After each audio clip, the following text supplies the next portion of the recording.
Gonna make it very easy for the guys that haven't decided yet. If there's a tipping point, and the tipping point would be if you're here to settle in, do a little like Miska was saying, Bible study, and not sure, want to stay the same way I came in, don't come. It's actually that easy. Don't pitch, don't go through all of that. To stay the same, you can do that at home.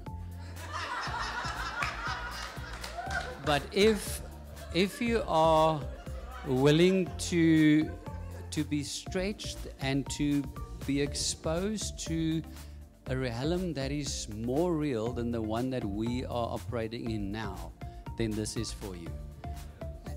I've been saved for some time, and had the privilege to go in outreaches to Uganda and Angola and across Africa, and it's been amazing, and I've seen mind-blowing stuff and how God moved and the miraculous, and I've always been drawn to that. And coming here the first year, or the first Saturday we actually had in it was just this amazing, almost 2 hours of worship. And as I walked in, I said, Jesus, you know what? I've been doing this thing for a long time, but my expectation would be, you get to that point where you say, in 2007 I saw you do this, but I remember in 2011 that day you moved, and you've got this list of wow, you've seen amazing stuff.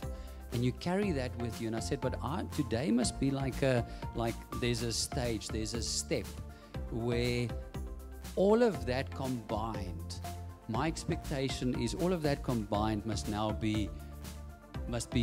almost be rolled up into that big expectation.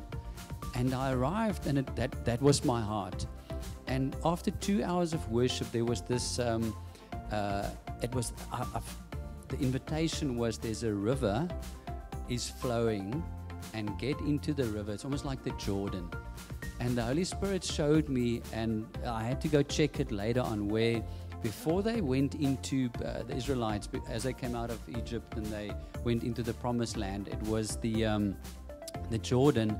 But yet as the ark was about to go into the water, and the Levites or the priests were touching the water, the rest of the Israelites, were 90 cubic meters. That's the equivalent of a kilometer, that had to stay behind the ark. A kilometer. Because the presence and the power of God, and the ark was his representation of his power. They were not ready to experience his power, and yet they had to be a kilometer away. And that day the invitation was, the river, come, just put your toe into the river if you want to experience me. And I live in Melkbosstrand, close to Coburg, and Coburg is where all the power comes from. And the one day I took my a mountain bike, and as you go into the mountain bike trail, these massive cables is running down. So as you ride through it, it's just like this of power. So I've heard power before, but you can't really see it. And that day, with the invitation and with the understanding of the ark is going through, or the presence of God is here today. And if you're willing to just experience Jesus and just experience, and I wanted to test this story.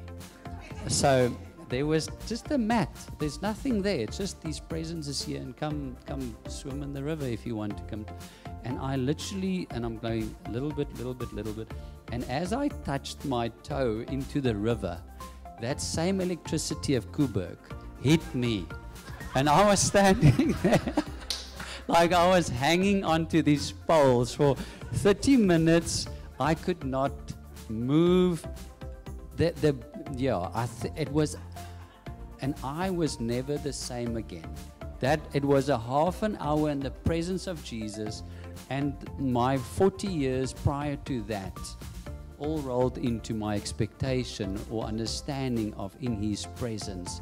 And once you've experienced His presence, you never want to leave that place. And we came back Tuesday after Tuesday after Tuesday for a year, because we can't live without His presence and His touch. And that's why people are here for the 3rd year, the 4th year, the 2nd year, the 1st year, so the 5th year, the 10th year. So it's just amazing. So again, if you want to stay the same, stay at home. If you want to come, it's amazing.